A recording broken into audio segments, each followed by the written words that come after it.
This evening, our primary concern will be a consideration of the solar system as it has descended to us in the spiritual traditions of the great religions and philosophies of the world. The solar system has always been, at least partly, comprehensible. Peoples of different times have interpreted the mystery of it according to their own degree of insight.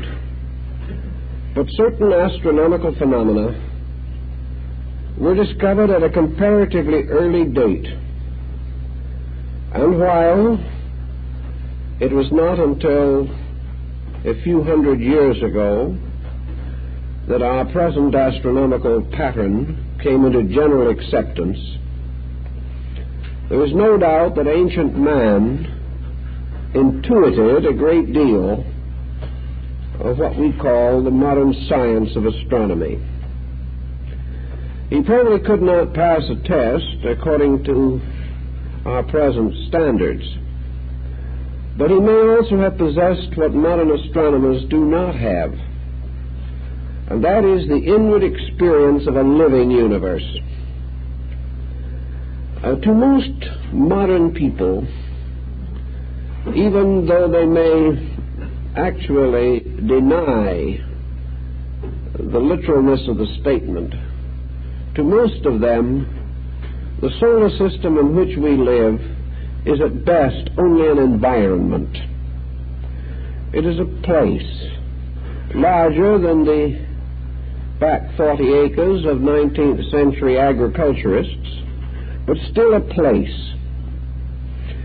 It was merely an area in which things could happen, and whatever things were likely to happen were associated with planets, luminaries, asteroids perhaps, meteors, and finally the sovereign leadership of the sun. The solar system was a wonderful, magnificent kind of machine. Where it came from, we could abstractly speculate. That it must ultimately be dissolved in some final combustion, we can also assume. There is also a parallel line of thought in which it is going to become colder and colder until it becomes impossible to exist within it. All these rather melancholy concepts, however, are separated from our present thought by countless millennia yet to come. These things are for the remote future. The solar system as we see it is therefore our house. And from a very early time, men began to think of it as a temple, a tabernacle, a shrine. Pythagoras referred to the sun as a flaming altar around which the chariots of the gods were driven in their orbits, what we would call planets. The early church was not so very different in its speculations on these matters. At some comparatively ancient time, man also sensed that there was more to planets than he had first imagined. The belief that they were some kind of deities he held even anciently. They were sparks of light in the sky, and observations from the great astronomical towers or ziggurats on the plains of Babylon reveal that planets moved more rapidly than stars. So to them was given the term the wanderers. They moved in some remarkable procession around the sovereignty of the sun. This was not entirely understood, but they did move, and they had orbits. And even several thousand years ago, men calculated these orbits with some accuracy. Probably at first the most practical purpose was divination. Astrology, sometimes called the mad mother of astronomy, had come into being. Almost equally useful was the development of an accurate calendar. Men liked to know how to record the seasons and time, and finally durations of ages. Not only was the calendar highly advanced in Asia and the Mediterranean area, but it was well advanced on the Western Hemisphere, especially in Central America. When the Spaniards came here, they corrected their own calendar from the calendar of the Maya. Thus, astronomy was always a more or less sacred science. It was part of the priestly prerogative, and all priests were supposed to know about the motions of the stars and to be able to predict the changes of seasons, and in Egypt, the inundations of the Nile. The solar system also began to intrigue another type of thinker, the analogist. And nearly all ancient science was analogical. The scientists sought to establish parallels between simple things easily known and more difficult things which are hard to understand. And he began to think of the solar system as a living body. He began to think of it as some kind of an organic structure, and he sought to find parallels in the physical body of man, some way of creating a key to the interpretation of universals from man, or perhaps a key to understanding man from a study of universals. This particular aspect was rather highly advanced by the old Kabbalists, and their findings descended as part of the heritage of early Christian mysticism. The Kabbalists, we may say, devised the concept that the solar system was a great person, a macrocosmic being, and that this great person, who was called Macroprosophus, was an organic living thing, that the planets represented the organs within the living body of this power. The sun was the heart. This body was also composed of flesh and of bones. Not only were these flesh and bones taken from the physical structures of planets, the rock was bone, the flesh was herbage and vegetation. But it was also believed that an arterial circulation existed within the body of this greater being.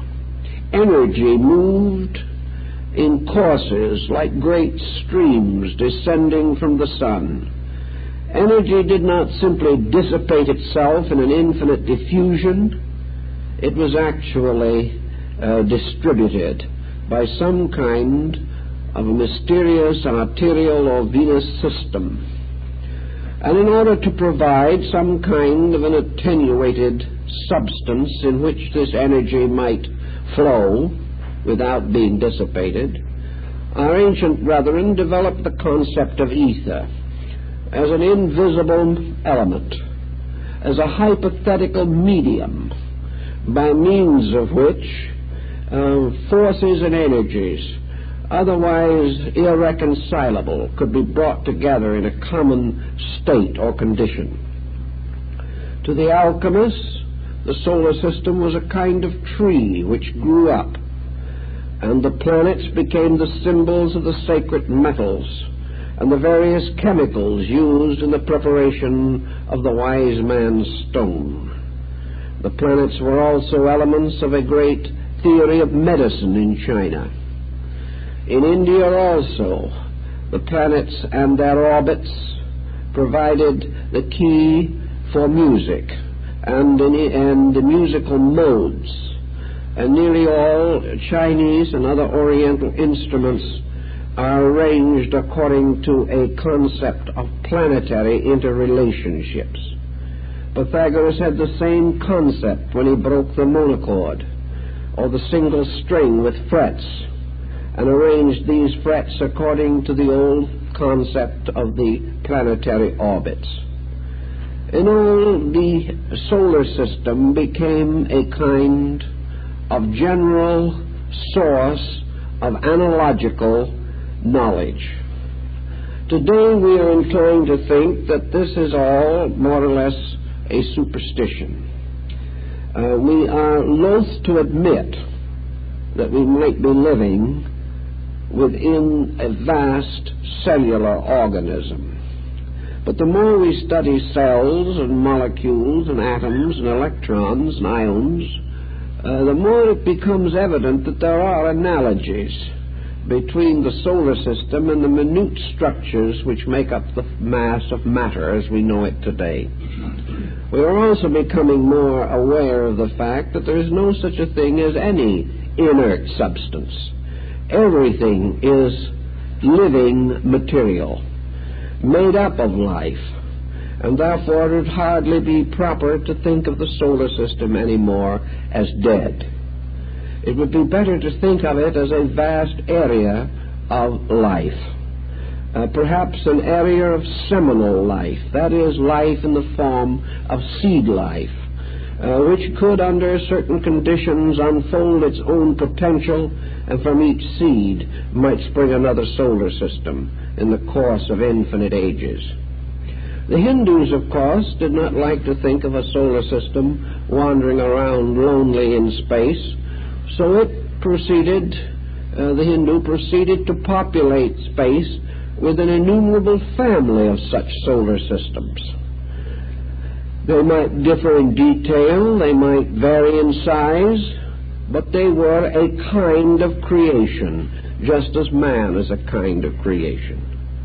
And as this type of creation may have many subtypes, so in the solar system pattern, there could be many different solar systems. And as the sun ruled in sovereignty over its planets, so it was assumed that a certain number of solar systems formed also a pattern, and that in the midst of these was a larger or universal sun, around which many solar systems moved. These solar systems, moving around this sovereign sun, also constituted units. Therefore, a cosmic system was merely a larger type of cell with suns taking the place of planets, and each sun surrounded by its own worlds. All these universal systems also grouped around greater centers, which might be likened to cosmic suns. And these also, in their endless movements in space, arranged themselves in vast patterns around still more remote centers of life and energy, until the universe and all that it contained and the vast field of space and all that it sustained went on and on forever, always full of life, this life always patterned and orderly and proceeding and progressing according to some mysterious law beyond human comprehension. Thus the universe was populated with a race of giants. Space was inhabited by gods over gods, and all these mysterious sparks in the sky were far more than merely simply radiant centers of some magnetic energy or something of that nature. They were alive, and they shone because the life in them shone through. Perhaps we would interpret this life merely as a fierce combustion, but to these peoples this life was a proof of a great power, a great force. And the light of suns was nothing but the visible nimbus around the heads of invisible gods. All of this made quite a fine and wonderful and dramatic way of looking at things. In the Buddhist sutra, the Lotus of the True Law, another kind of solar mystery is introduced. Here the great planetary bodies and even the great cosmic suns in the galaxies of the Milky Way, or perhaps compounded into the mysterious forms of the zodiacal constellations, all these great sparks of light in the sky were actually temples, shrines, pagodas, mysterious places of worship for great spiritual beings. Every light in the sky was a Buddha in meditation upon the infinite. And when somewhere in the great field of space another living creature, being, or power attained the infinite illumination, all these mysterious altars and shrines and pagodas in the sky winked and twinkled with approval, and their mysterious powers extending out as spiritual energies became aware of the great cosmic benefaction that this change had wrought when another soul found eternal light. So all these different symbols become quite poetic and, in many regards and ways, quite inspiring in the development of poetic theory, in the development of religious mystery. All of these different elements go into the general situation and pageantry of things. In the study of this same problem, we then pass on to other considerations. From Paracelsus we learn, for example, that it was the belief of the enlightened of old that every solar system is fashioned in a way like an egg. The Hindus also had the mysterious egg, which was identical with the womb of Meru. In the solar system, there are actually three centers of power, three suns, from which in the subconsciousness of man came the concept of the Trinity, or the threefold power of God, which was based upon the ancient identification of the Son with deity, an identification that is to be found in every part of the world and in almost every level of human society. Even the most primitive people have been overwhelmed by the majesty of the sun, and have come nearly always to attribute the solar propensities to their principal deities. In the Paracelsian corpus, for example, the three suns represent a spiritual center, which radiates the light of God, a psychic center, which radiates the light of love, or of the second Logos, and a material center from which is generated the physical structure of the solar system itself. Thus it was believed in those days that the visible sun was not the source of life or light. And while it seems to be in a state of vast combustion, as suggested during eclipses when we can see the corona in the form of vast outburstings of flame, rising perhaps thousands of miles into space. But to the ancients, this sun, this luminous disk, was actually a reflector of light, not a source of it. Some say, as the Druids did, that it was like the reflecting or refracting lens that brought energy to a focal point, bestowing upon it the power to burn by bringing or converging the rays of light into a small area. In any event, they believed definitely that the true source of all life was in the spiritual sun, invisible, because its life is not such that men can perceive it with any sensory structure which they possess. This spiritual sun imparts its glory to the psychic or soul center of the solar system, which may be likened to the second Logos, or the second person of the Neoplatonic Trinity. This second Logos, or power, in turn transfers its energy or life to the third or material structure, which is therefore ensouled by two invisible sources of life. In ancient symbolism, sometimes these three suns were represented as concentric circles, one within the other, or concentric spheres. Under such condition, each of the three moved on a different inclination of axis, and the result was that the complete compound solar body was gyroscopic, capable of suspending itself in the midst of its creation simply by the mysterious equilibrium of the intermotions of its own nature or substance. This concept almost certainly was involved in the Trimurti, or the three-headed Brahma in India, and probably in the three persons of the triad in Christianity. They did represent in the Father, Son, and Holy Ghost the three transcendent powers which are together said to be the source of all light or all life in the solar system. Now, we have many ways in which we seek to understand the structure of a solar system. Astronomy has its own ideas, and these ideas may be physically correct, and yet in no way exhaust the entire mystery of the matter. The ancients were inclined to feel that a solar system was an allotment in place. That is, somewhere in the great field of life, a solar system had a right to exist, had a right to a place in which it could grow, in which it could extend its powers, fulfill its maturity.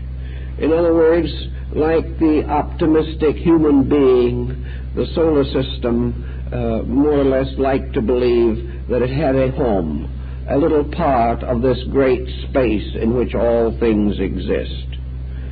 And like man, the solar system perhaps has only one allotment, the small square of earth in which it will be buried. But in any event, there was this space allotment. And in this space allotment, when the time came, the third Logos, or the third creating power, called by the Gnostics Ildaboath, the Lord of the Aeons, was entrusted with the power to bring forth a material world. We know, for example, in the legend of the building of Solomon's temple, that three powers, three master builders, were united in this task. Solomon, king of Israel, Hiram, king of Tyre, and a cunning workman who was brought from Tyre by King Hiram to be the overseer and master of the works, and who was to be the master builder in the perfection of the house of Solomon the king. These three, later called the three grand masters of Jerusalem, were therefore likened to the three suns in the Kabbalistic mystery. Solomon symbolizing the spiritual sun, Hiram of Tyre the psychic sun which furnished the materials for the temple, and finally Hiram the son of the widow, the master builder, who was the one to fashion the outer fabric of the house of the living God. So the third Logos, or creating physical power, invested with authority by the invisible powers behind it, began to make use, as Bamy expresses it, of the allotment, and did so by first of all building around the circumference of the allotment in space the mysterious wall pass not, which was the measuring, the surveying of the allotment. William Blake therefore shows deity in the beginning of creation, holding the architect's compass in his hand and drawing a great circle. This great circle became in symbolism the mysterious symbol of the sun itself, a dot in a circle, sometimes represented by the eye of Horus, or an open eye in a circle. But whatever we may want to call it, the first great movement was this tracing of the circle by the compass in the hand of the infinite. And into this allotment set aside by the tracing of the circle, it was said that the great powers began to fashion, as within the circular globe of an alchemical vessel, the mystery of the solar system. The solar system, as Plato also points out, begins therefore with the circumference and moves gradually toward the center.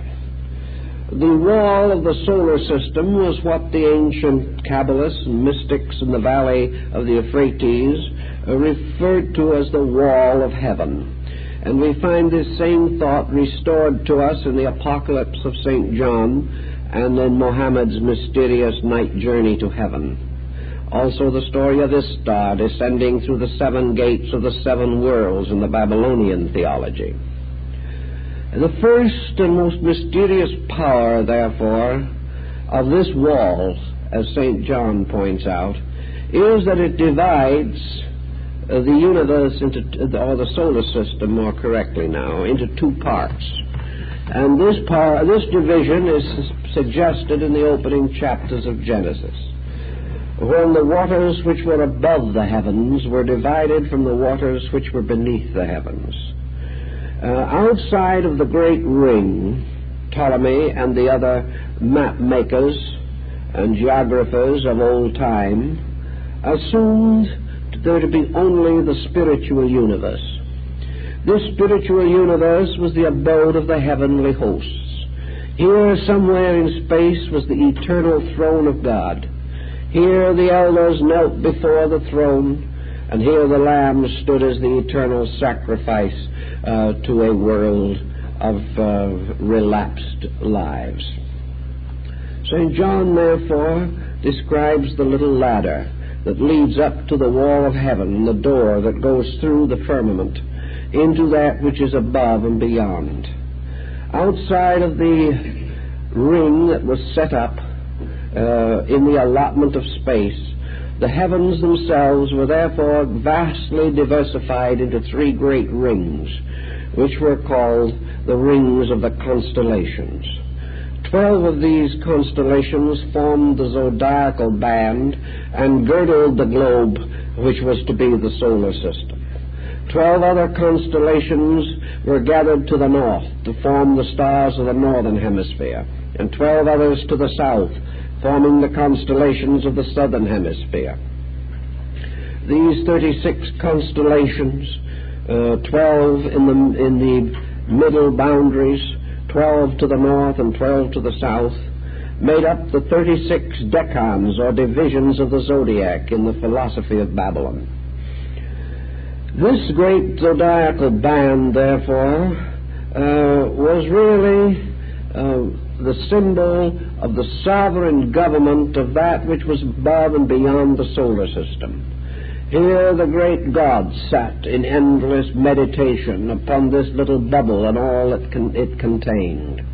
Here were the Rishi, the eternal sages, gathering to protect the mysterious power of the magnetic pole. Here was the dragon which Jason sought when he went forth in quest of the magic fleece, the golden fleece. Here also were all the fields of mythology and all the great, strange, and incredible legendary that arose not really from the study of star groups, but from ancient concepts concerning the divine world that rested beyond the boundary of the solar system. Within this solar system itself, this allotment, this area, began to constrict from the circumference to the center. As it constricted, it left behind it 7 conditions of privation, which became to the ancients orbits, or symbols of the pathways of planets. The first and most ancient being or God that was sensed to have been created by this procedure was the deity who ruled over the final extremities of solar existence. This was Cronus, ancient Saturn. He was the first of the gods, the first differentiation within the solar system. As the first to come into being, he would be the last to go. And also, in the process of the disintegration of worlds, he would devour all else that came from himself, as Saturn or Cronus is said to have devoured his children. Within the orbit of Cronus was that of Jupiter. For Jupiter overcame his own father and took over the rulership of the solar system. And Jupiter, therefore, became the emblem no longer of despotism, but of a constitutional authority. And in the descent of these orbits, if we want to study it closely enough, we will find also the emergence of all forms of government, because each of these planetary powers ruled at one time in the dawn of things by its own arrangement. There is a chart in England, an old engraving, showing the solar system of legislation, and it is a very interesting diagram. As Saturn was a strange kind of melancholy despot, ruling by the divine right, so we find in the empire of Cronus this absolute fatality, this complete despotism. But with the coming of the empire of Jupiter, who took away the despotism of his father, we find the appearance, as in the Greek and Roman legendary, of a kindlier and more benevolent administration. Jupiter was a monarch, but not a despot. Jupiter ruled not merely for his own pleasure, but for the benefit of the governed. He became the symbol of justice, whereas Saturn, that had preceded him, was the symbol not of justice, but of tyranny. And gradually in that age, it is said, Jupiter brought forth order, and society was established upon the great foundations of a benevolent leadership. But in the course of time, the Golden Age and all that it implied gradually vanished away. And in the place of the kindly rulership of Jupiter, the solar system passed to the keeping of Mars, or Oz, the god of war. And at some time remote conflict did arise in the world. And with the conflict of things, there were great changes. This conflict was partly due to the Promethean episode, in which men, gaining a certain fire within themselves, of which Mars is a symbol, suddenly revolted against the gods and set up the tyranny of their own in the world. And in this tyranny they began to struggle one with the other for the advantages of their own causes. And we find in several different mythologies how war and sorrow and misery so increased upon the earth, how men so departed from truth and principle in the ruthless exploitation of their own ambitions, that finally that God sent tempests and deluges and oblivions and combustions and swept away the world that had failed to keep the peace. Out of the reign of Mars then came the peculiar situation that we find in ancient astronomy. For in this arrangement, the sun is placed next in an orbit. So the world passed to the keeping of Helios, the sun god, the Apollo. And in this is implied that the world passed to the keeping of a light, of a refulgence, of a beauty. For with the rising of the solar orbit in the ancient philosophy, the world became inwardly and outwardly illumined. It was then that the visible sun, as we know it in the sky, actually came into existence as a condition or a quality of light. Then it was also that its great symbol, the light of mind, or the light of reason, came. Then it was that man was some way strangely divided from his pre-Adamite kind. It was then that some mysterious creature which had this humanity always locked within it suddenly revealed something of its human estate. The eyes of the mind were opened, and the eyes of light began to contemplate a universe by means of the light of intelligence. Then in the course of time, out of this dawning individuality, this rise of the sense of selfness, there came another phenomena, and that was the rulership passed to the next orbit, that of Venus. And in the orbit of Venus we have the world's tremendous unfoldment, first in the emotional pressures of life, and secondly in the flowering of great arts, the arriving of beauty as a force or power in the imagination of creation. Thus artistry, creative self-expression, the urge to reveal or release the soul through advancements of all kinds of creativity emerged. And there was a second cycle of war, for in this case Athena, which is closely related to this pattern, is accredited with having given to the world ornament and the art of weaving, two widely diversified things. Also in this came the mysteries of ambition and the strange psychic passions and animal instincts which have later come to be so powerful.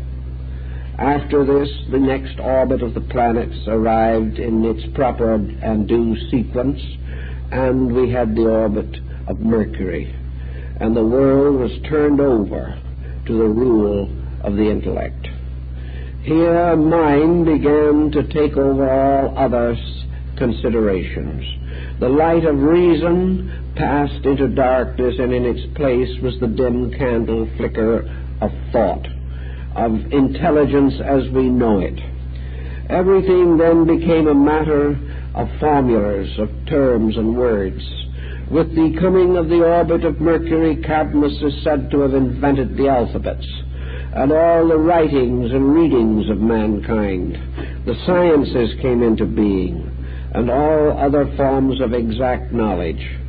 And Mercury became the symbol of formal education, the rise of philosophic systems, the motion of man also gradually and inevitably towards the sciences. In the ancient concepts of things, the next orbit was given to the moon. And the moon was held as having a true orbit, which we do not recognize today. But in the old geocentric system, the reason for the moon's place is very obvious and important. The moon became the symbol of illusion and delusion. It also became an emblem of self-deceit. Perhaps, however, more originally and in line with the older concepts of things, the moon was associated with the power of precipitating lives from an invisible to a visible state. The moon, therefore, was the gateway of generations. The moon provided the mysterious humid element by means of which souls in a free state were drawn toward body. And it was because of the power of the moon and the mysterious cycles which it exercises, and its still recognized influence on the cycles of fecundity, that the moon is said to have provided the gateway for invisible souls to enter into the earth. Therefore, in that time and under those conditions, not only did the embodiments come, but the embodied creatures ruled by the moon were ruled by a reflected light and not a true light. And the government of the moon was strangely the government of physical instinct based upon the procreative pressure in living things. All of these together, the seven, then caused their energies and powers to center upon the common receptacle of such energies and powers, and that was the earth. And because men thought in terms of their own habitation and of the effect of all these mysteries upon themselves, having no way to interpret, except to interpret, as these various influences affected their own existence, we know that man psychologically can only live in a geocentric system of existence, or perhaps we might call it an egocentric or a human-centered system, because this is all he knows. This is the only experience which he is capable of having. In any event, into the open cup of the earth poured all these influences. And these influences not only sent their rays and forces downward, but each ray carried a seed power within itself. And all the planets of the solar system above were reflected under the surface of the earth to become orders of minerals, orders of gems, orders of energy and magnetism, orders of substances and chemicals. They also gradually sprang out of the earth again as orders of plants and animals and living creatures.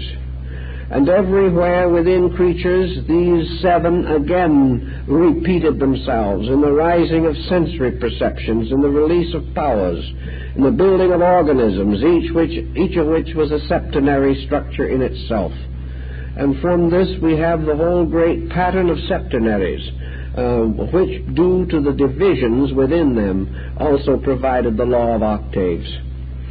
Actually, having thus brought everything to bear into the great center of things, we find, as Empedocles points out, that actually in the last we have man. Man himself, in whom the universe and the solar system are epitomized. Man who has received his body from the planets, his soul from the stars. We have man himself, in whose nature all of these forces are symbolically or actually present. We find man who, suffering from the disease of one planet, is cured by the remedy provided by a planet of contrary quality. Here we find also that the sensory perceptions are tied to the stars, the fates of men to the motions of heavenly bodies. Thus this whole strange, wonderful system seemed to come into existence. And in so doing, it established also the relations of worship. It showed the structures of religions, how the faiths of men were engendered and sustained. For each planet set up its own religion in its own time in the cycles of the world. Some of these religions have continued, others have vanished away, but where they have vanished in form, their energies have continued in new appearances. We have in all of these different patterns the endless operation of a law of similars, of all things sympathetically affecting other things of the same qualities. All things by their natures and forms based upon one great design, the Platonic archetype that was so well sensed and appreciated by Leonardo da Vinci. Architecture, all the different branches of human life, arise of specializations within these areas. From these same planets and their mysteries, the Hindus developed his doctrine of chakras and spiritual centers, came to find the keys to his great systems of yoga and Vedanta. From the same systems also came all the elaborate imagery of Tibet, Mongolia, and Korea, and China, and Japan. All these patterns work together, forming out of the solar system one design, infinitely repeating itself in gradually descending magnitudes, but always consistent. by what the ancients called a process of concatenation, in which things descend in likeness from themselves, decreasing in size, perhaps increasing in number, but always the mystery of one, if solved, will reveal all the others. Also, by this same law of mysteries, only one life is carried throughout this entire structure. And were the smallest atom or the tiniest structure in nature to actually cease, then the entire universe would fail on its foundation. And this ancient concept seems to have a little bearing on our modern researches in nuclear fission. Nuclear fission is only a manifestation of the incredible energy potential that is locked within the smallest divisions or units of substance. This reveals perhaps more rapidly and clearly than any other way that the entire energy of space is captured in each of the seeds which are sown in space, and that the reason why the fission of the atom is possible is because all growth is finally a fission of atoms. It is a gradual release of cosmic energy until the smallest, by normal and legitimate growth, unfolding all of its potentials far beyond anything conceivable in a nuclear fission today, that each seed contains within itself the potential of a total cosmos. This would be quite consistent with the old position and may yet have some fascination for modern thinkers.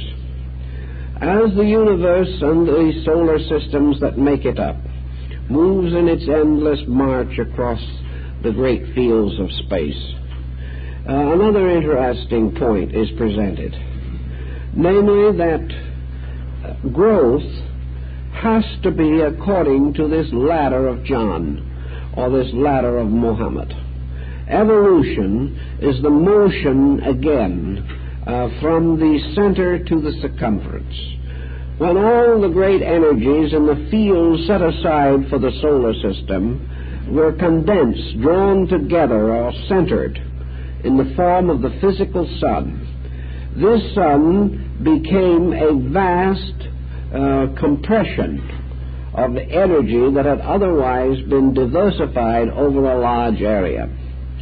The moment this compression was perfected or completed, the visible or luminous body of the sun appeared. But from that moment on, when involution, or the compression process moving toward the center, it was changed to the great evolutionary cycle. At that moment, the sun's rays began to move out again over the area which had previously been deprived, so that the release of the sun back again to the original state of diffused, equally distributed energy is part of the reason for this great radiance that we ascribe to the solar activity. In other words, the sun, moving back over the area which has been deprived, is bringing to life or nourishing all these units which have to slumber or rest until the sun's energy is reversed by the great tide of cosmic process. The ancients thought this all out. Perhaps they were ambitious, perhaps they were audacious, but in any event they had a big idea. They had an idea that certainly transcends our common interpretation of things. In the development of this same concept, the sun became more and more identified with the essential characteristics of man himself. Just as the solar system had its sun, so every man must have his sun, must have his light. And one of the three great centers in man must correspond to this light. In the old system, the analogies were variously made according to the abilities of the people. The three suns in the human body were represented by the three principal centers in man: the heart, the mind, and the reproductive focus. The third, or visible sun, was associated with the reproductive system. The second, or psychic sun, was associated with the brain. And the great central sun, the spiritual sun, was associated with the heart. The heart was therefore the true giver of life, and sustained the other two suns by its own spiritual energy. Some of the alchemists had another arrangement, however, in which they showed the heart as a triple sun, much following the Gnostic and earlier beliefs, making the heart again a kind of gyroscopic center in which the three suns had their actual abode, and the mental focus in the brain and the physical focus in the reproductive system were reflexes of this central sun. This returns also in your northern Buddhistic school, where the spiritual sun, Amida, is represented by the two reflexes which are essential expressions, Kannan and Seishi, one representing the psychic life of the individual and the other representing the generative power indicated by the thunderbolt carried by Seishi. In any event, a triad was set up, and in this triad, one energy within man was divided, as in the solar system, to sustain and nourish three different types of growth, or different types of energy.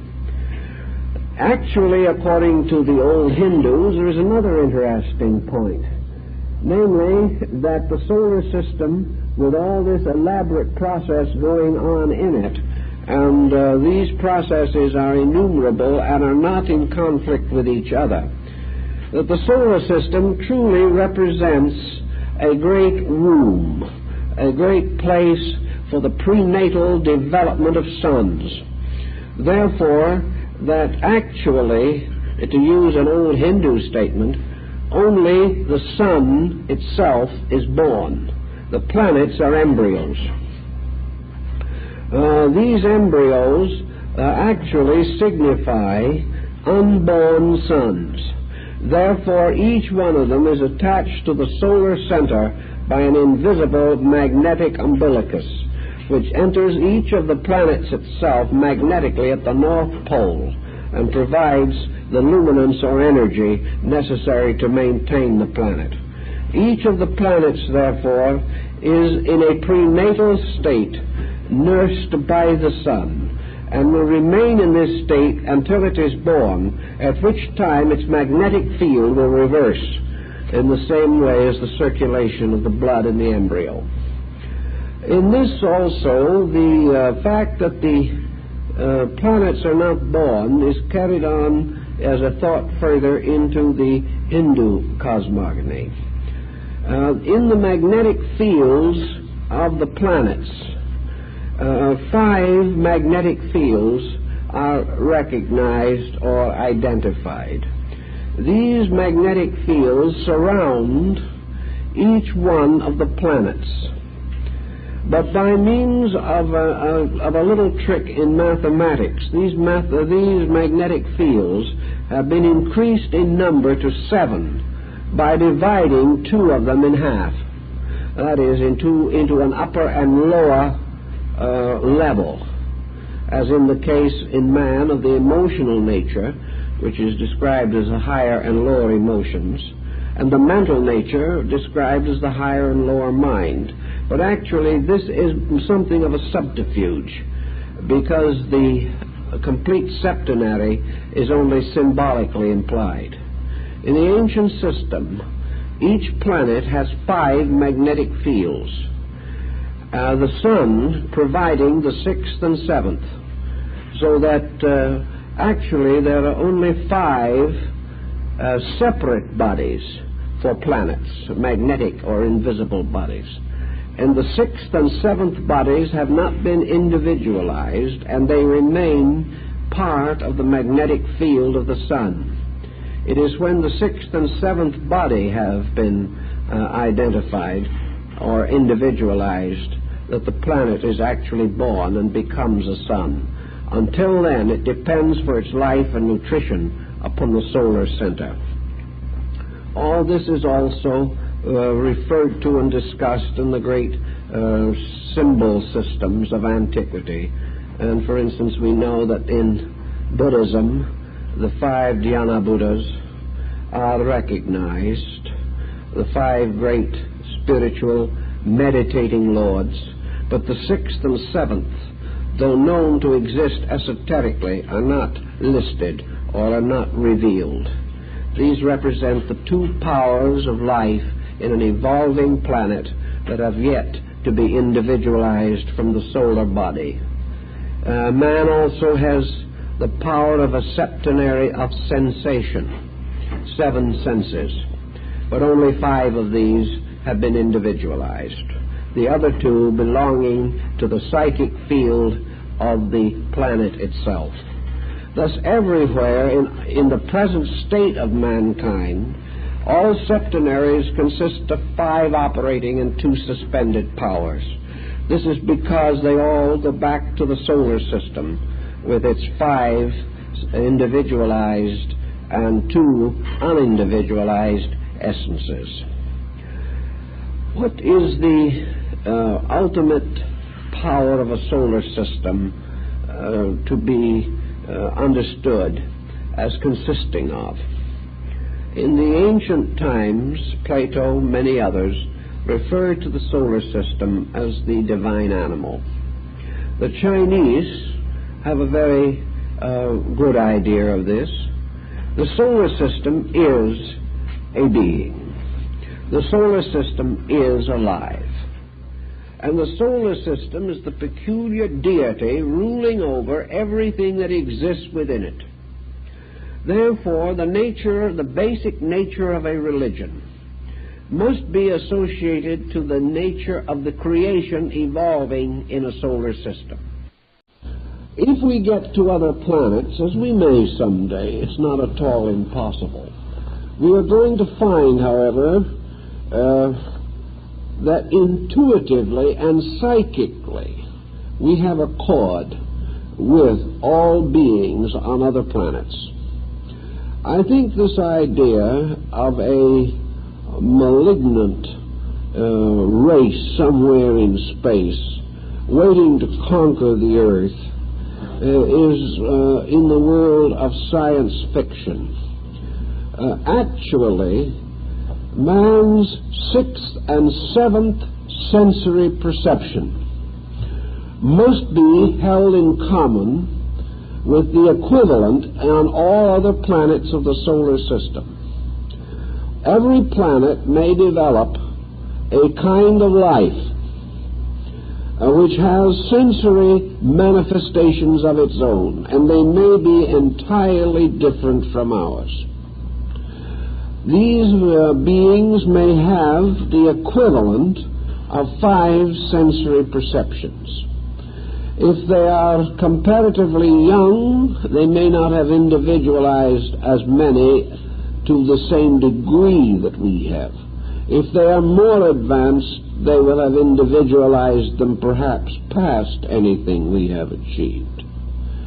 But these sensory perceptions, such as we call sight, hearing, taste, touch, and smell, these perceptions, or their equivalents, according to the conditions of the different planetary environments, will be developed individually by the creatures inhabiting these. As a result, they may have achieved a great nobility, or they may have failed to achieve a high culture. Perhaps they will not even be visible to us, not having the kind of bodies that we know or can capture in our vibratory sensory perceptions. But the 2 higher faculties which all beings within a solar system must possess to complete the septenary, the 2 higher faculties are still unindividualized. Therefore, they still belong to the solar body. And because they belong to the solar body, they are a reservoir of common insight. And any creature extending its consciousness above the fifth sensory perception will have some common communion with any other creature that does the same thing, because these sensory perceptions are not divided. Therefore, if we wish to assume that the sixth sensory perception is a kind of psychic clairvoyance in qualities, extending beyond our present knowledge, perhaps a conscious apperception or experience of causations, then any creature that reaches this peculiar degree or level of intuitive insight will share it with all other creatures possessing the same insight. In other words, with any creature that passes beyond the fifth sensory perception. Now, the same thing is true of religions. For actually, religions arise in two ways. In substance and essence, they arise from the solar energy itself. By interpretation, they arise from the individualization of man. And this is a point that has also been confused in Buddhism by non-believers. They do not realize the double causation of things, namely the things arising in their own natures, and these same things taking form and unfolding through the mental limitations of human beings. So in the ascent of religions to a certain degree, through what you might term the nominal religious beliefs of man, you are going to have different faiths. But these different faiths are going to move closer together. But when you get to mysticism, you find that it is a faith in common of all men.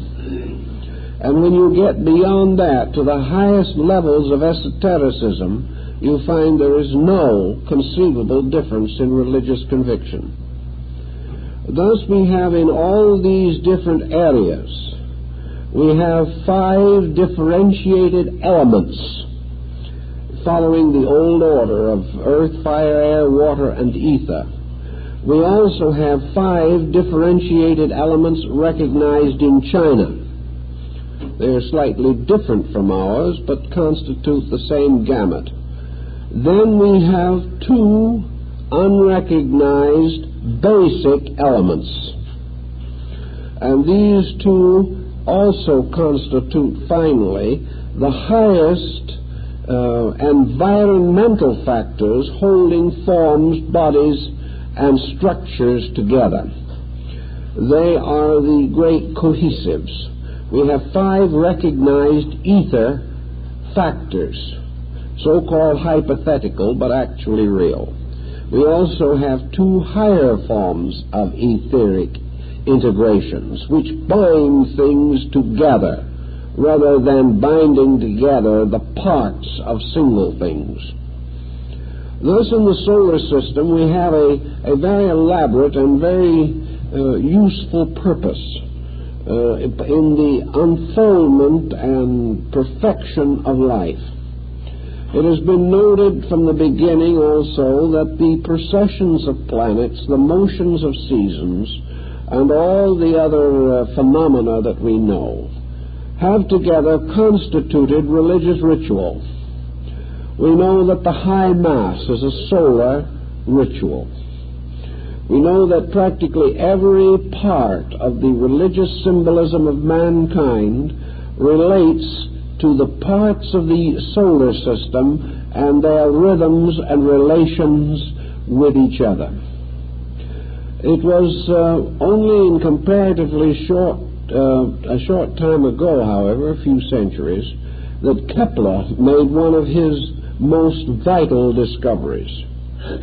The solar system being like an alchemical retort, containing within itself the power of the sun, which has only the power to manifest certain principles from within itself, gradually becomes the environment of an infinite diversity. The Pythagoreans declared that this diversity was included within unity, and unity itself was never divided, the unity representing the wall pass-knot that completely envelops the solar system as the shell of an egg or as the surface of a bubble. But now comes the problem. How out of the regularity and inevitability of these processes can what we call difference come into existence? How, for example, to approach it from an Aristotelian point of view, how can that which is the same cause difference? And if we wish to point out the religious factor, that which is the same is God. Therefore, how can that which is the same become conditioned? How can deity, for example, produce the state of not deity? How can infinite good, which is deity, produce the phenomena of that which is not good? How can an eternal, benevolent God permit evil? This is an interesting and very tricky subject. But perhaps, as Kepler points out, the solar system is the secret. For within its processes we discover the laws by means of which that which is the same can be different. The answer lies, of course, in the motions of planets. Not that the motions of planets constitute in themselves this difference, but by another subtle factor which Pythagoras also pointed out, namely that the power of planets is not in their bodies but in their intervals, that it is the space between them that determines their power, not the bodies themselves. So here we have, for example, 7 powers represented in ancient times by the planetary deities.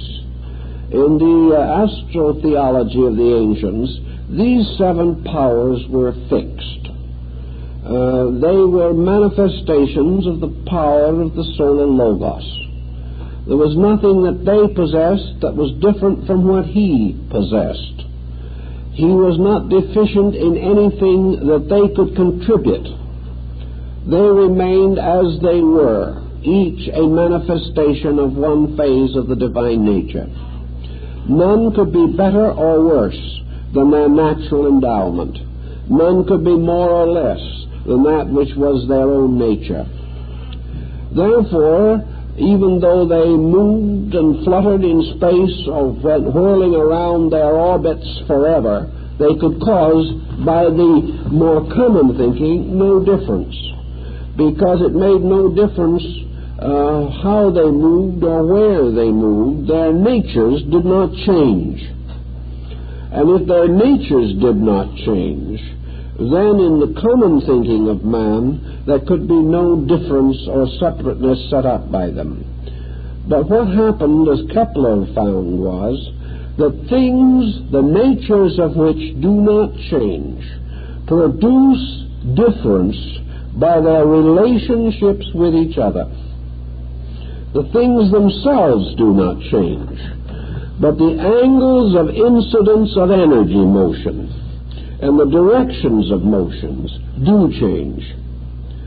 Therefore, if 2 of these bodies came into a relationship of a 90-degree angle of the meeting of their rays, this relationship was different in quality from a conjunction of these 2 bodies or an opposition of these 2 bodies in which their rays met at an angle of 180 degrees, which was merely to oppose one with the other.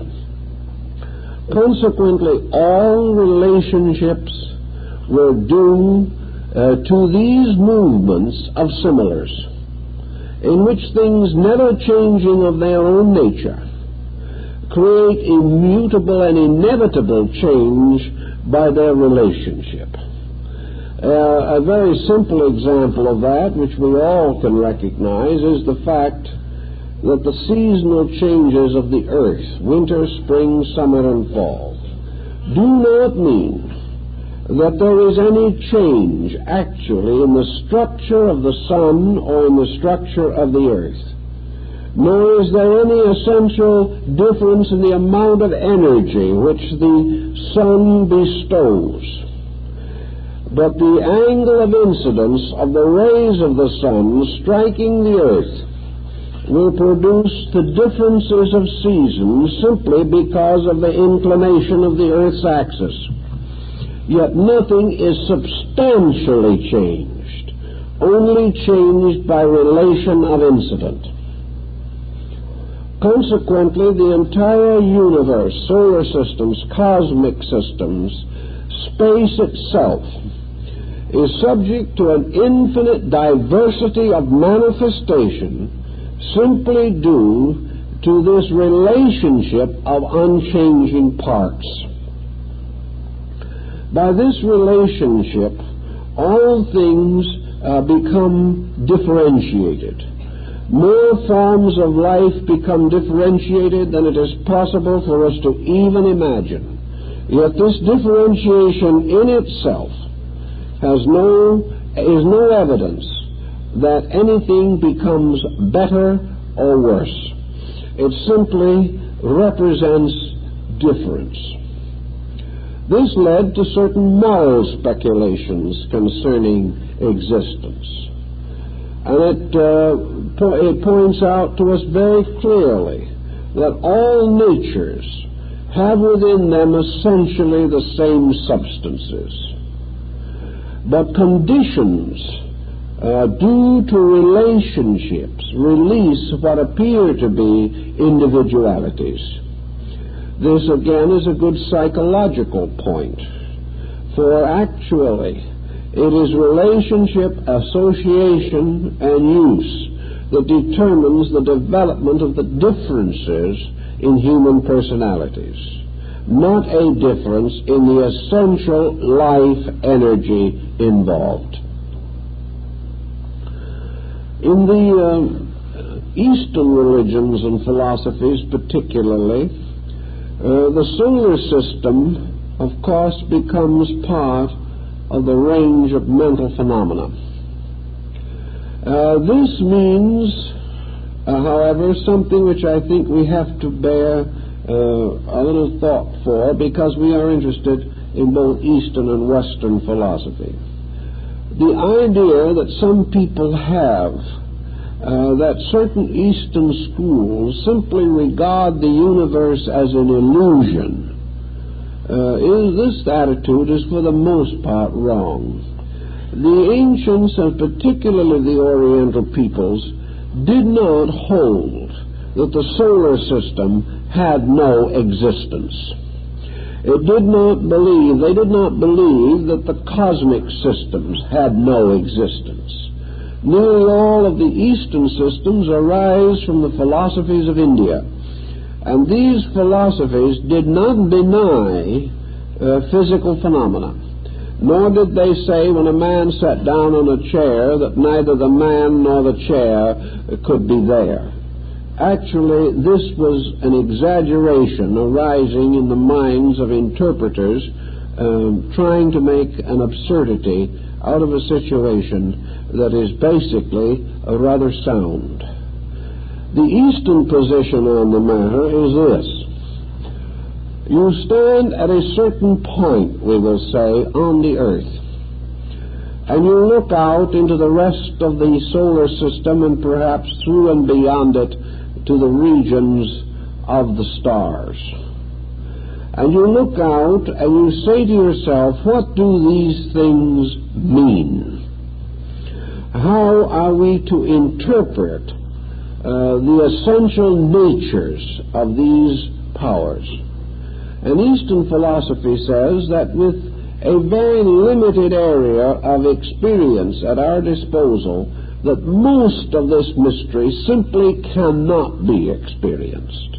We can observe it, we can feel it, but we cannot participate in it.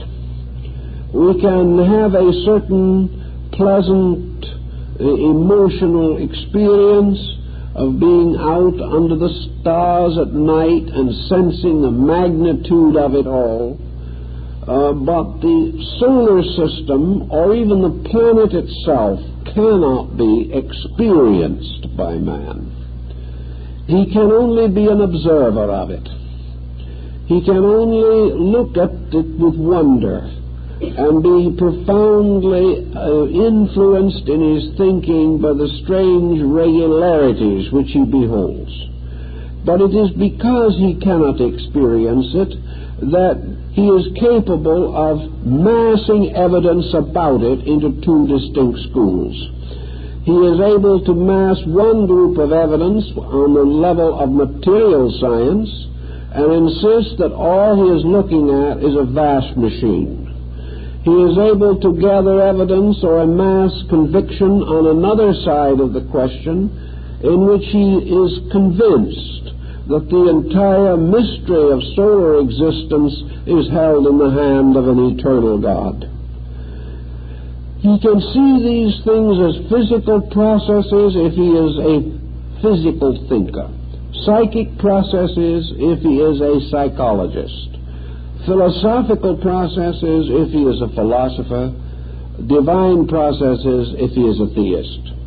Each one in his own level interprets, but he is interpreting from his own level of insight. And he has no true evidence, as Buddha points out, that any of these levels of insight is adequate. He has no way of knowing. He is willing to argue to the end of time in the defense of his own position, but he is not sure of any part of it. He is not sure of the faculties or the powers with which he estimates these things. Therefore, it is really practically impossible for him to do more than to present or preserve or transmit the great traditional concepts which have descended to him from his ancestors, from the great schools of the past. Why do we find in the majority of instances that these traditional instincts or these traditional attitudes are apparently more idealistic than the more recent ones? Why does it seem as though man is forever declining into materiality? Why is it that the creativity of his race, the creativity of his culture, is always remote? And in the course of history, it would seem that he is forever losing ground. The answer to this probably lies in the fact that the differentiation of human sensory perceptions, the rise of the five senses, sustained by their etheric elemental counterparts, as these have grown more and more powerful, they have led to greater and greater individualization. The five senses have blocked out the superior sensory perceptions. They have obscured them. As the Tibetan says, the eye of the sage has been closed, and in its place are the two eyes that see the world. In the ancient philosophies, the mysterious spiritual eyes in the brain were believed to be active, which is no longer the case. In the development of the relationship between man and his planet, and man's growth on the planet, and his gradual adjustment to the external environment of the planet, from all these we see that man, indoctrinated through his sensory perception, has become more and more aware of physical things and less aware of their causes. He has also gradually become less interested in causes, simply because he senses the frustration of trying to find them. Somewhere along the line, probably everyone makes 2 or 3 stabs in the dark toward some more enlightened point of view, but finding nothing but resistance or a static non-reaction from space around him, he retires finally to lick his wounds and remain in his materialistic concepts. But in the remote time of things, man moved from an internal to an external state. And this also is related to the development of the planet.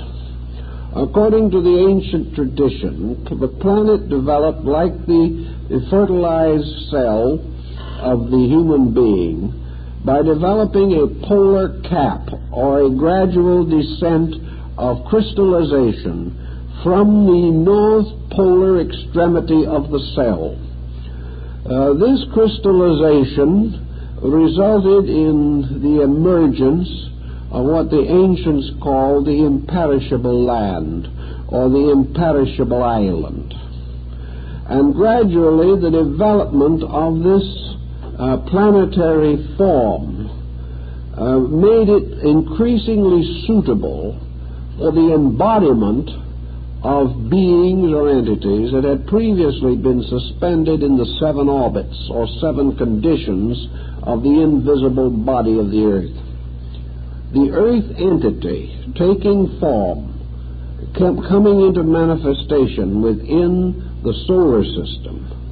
As the earth entity unfolded, the lives which it carried with it began to unfold also, as in the case of the embryo, where the embryo, having once begun to manifest, seems to bring into manifestation an ever greater number of cellular lives and structures to become its new body.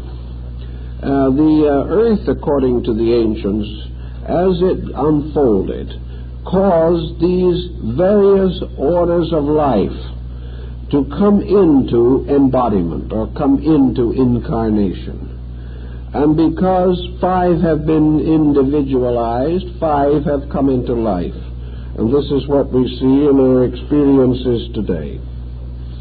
Actually, beyond this point, the evolution of these different forms of life reveal different degrees, we will say, of superior insight. From the in the earliest days, these forms coming into manifestation still shared a degree of the 6th and 7th power in common, or the solar intuitive insight. These beings were aware of the archetype, and they imprinted this archetype on their most primitive institutions. They first intuitively and instinctively, and probably without conscious intent, simply lived according to the archetype. As the patterns of the archetype grew dimmer within themselves, they then had dependence upon the forms which they had already built, as though at some very remote time they had fashioned a beautiful vessel of clay, simply because they had a tremendous insight into beauty. Gradually this insight faded away, but the vessel of clay remained, and they were able to copy it indefinitely from that time on, making a vast number of reproductions of it. These reproductions, however, drifted further and further away from the original design, because they had lost consciousness of the original design and were merely reproducing something that had already existed. Man, becoming more and more absorbed in material forms, follows this process of infinitely reproducing old concepts, but having lost the meaning of them. Thus we have an age of fable that descends to us, with the legends preserved and the meanings lost. Thus we have great archetypal arts, which were originally vast spiritual sciences, but now they have descended to us merely as physical arts and sciences with their true meanings lost. In the background of all knowledge, therefore, is this lostness which results from embodiment. And this lostness is the result of involution, or the descent of life into form. The regaining of the lost insight is evolution, or the rescuing of consciousness through form. The belief of the ancients was that solar systems come into existence and go out of existence like any other type of body in space. Just as surely as the human being, completing a life cycle, retires from visibility, only to remain for a time in abscondito and then to come forth again in a new body, so solar systems likewise go to sleep, carrying with them their natural karma, which they have on their own level of function. After a certain time, the solar system is born again in the same way that we described at the beginning of the talk. It receives its allotment and emerges. In the meantime, it remains in suspension, in seed form, through the nights of the solar rest, the great pralaya between embodiments. This brings up another interesting point, and that is that while these various degrees of life are locked in their potential seed forms, represented in Buddhism by placing a luminous pearl upon a lotus flower, and then placing in the pearl a character of the Sanskrit language, this is called the seed form. It is the vibration pattern, by means of which the power will be caused to emerge from sleep. When the time comes for this seed to open, it becomes then obvious that all the different kinds of seeds floating in space appear the same while they are in seed form. But when they begin to awaken, they all awaken according to the inherent degree of their previous existence. Consequently, while lives may not appear to differ at some stage in their growth, as it is true that in the early degrees of fetal development it is almost impossible to tell the human fetus from that of a chicken or some quadruped. After a certain time, however, the differentiating characteristics appear. After a certain time, the chicken comes out of the shell, but the human fetus remains much longer to gain greater evolutionary prenatal growth. Thus, in space, all of these different levels exist, levels of growth. Some forms can never unfold at this time or in this degree of their life beyond an atomic pattern. Others can develop into cellular forms. Some can develop into complicated cellular structures like the radiolaria. Some have more potential and will become animate things. These in turn divide into all kinds of kingdoms, species, and genera. Finally, some of these, which could not be distinguished from the others at the beginning, become human. Then there are other seeds in this space which evolve without our ever knowing what the final pattern may be. There are seeds that are growing now that will not reach their maturity until after man has ceased to be on the earth. There are also seeds of other substances, and science is beginning to suspect this, which are growing invisibly around us all the time and are actually creating worlds just as well integrated and organized as our own, but entirely beyond our perception. Thus it is perfectly possible for many different patterns to grow up in space. This growth always being the unfoldment of the potential that is carried in the seeds. The sun, of course, is an example of such a seed. A planet is also an example of such a seed, and so is man. And each one of these seeds will continue to grow, and through the association of karma, will gradually unfold greater and greater potentials. But the transference from one kingdom to another, or a major step forward, will only take place during the period of rest, or the pralaya between creations. At the moment, one of our greatest and most interesting subjects is the study of the moon, represented in ancient art as they say, the mad mother of the earth. The actual relationship of the moon to the earth in the Eastern philosophy is that it is the previous body of the earth entity. The moon is therefore a corpse. The moon is a body disintegrating in space, and the life wave that belonged to it and once needed it has evolved to become the earth humanity. The moon, therefore, is a shell, a ghost, like one of the doppelgangers of ancient Teutonic legendary and lore.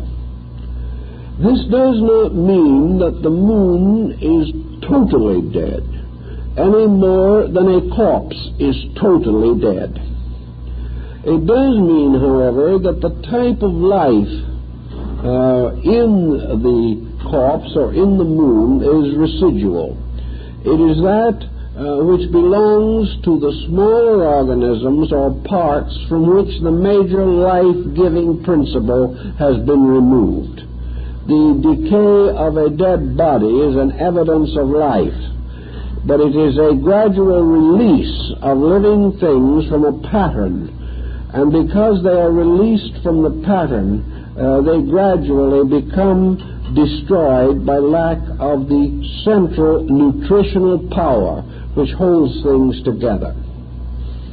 So the moon has its own sub-life, but it does not possess a major evolving life such as we know.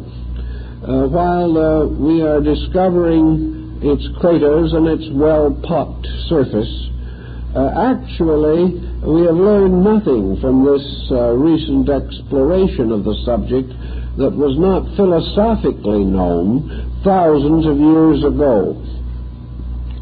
And except for a few completely fictional approaches, no one of serious mind and philosophy has had any idea other than that of the ancient Hindus that the moon was gradually disintegrating.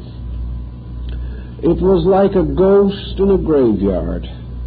It was perhaps a little more tangible or physical than the common ghost that we see, but still it is only a shadow. It is only a remainder, which can never again be reinsouled any more than the mummified body of an Egyptian pharaoh. The energies of the moon, however, are very interesting, because man, in his own psychic integration, also has a lunar antibody in his own magnetic field. The moon plays a part in the life of things. It isn't a total loss by any means. The moon radiates certain kinds of energy. The energy of the sun striking the moon and reflected to the earth mingles in psychic chemistry with the direct ray of the sun, forming a peculiar chemical situation on the earth itself. Also, the etheric double of the moon, which is only a phase of its physical body, and like the spook, is also an empty shell. The etheric double of the moon is very important in connection with physical generation. It provides certain elements necessary for the creation of bodies. These elements being particularly the etheric field, which holds particles of matter together and also provides the link binding consciousness to form. The moon plays an important relation part in these things. The moon also, because of its tremendous influence upon tidal motions and upon the fluids of things, is the most dominant factor in the etheric body of the earth. It is this, the lunar motions, working through the etheric field that disturbs substances in the magnetic field of man, producing certain phenomena which is intensified at eclipses and at new moons. Also producing a kind of phenomena that by disturbing the etheric fluid balance of the human body is associated with outbreaks of mental disease. It is deeply involved in the problem of contagion and infection, which are themselves due to the debilities of the etheric double. And of course we know that the moon is involved in the menstruational cycle.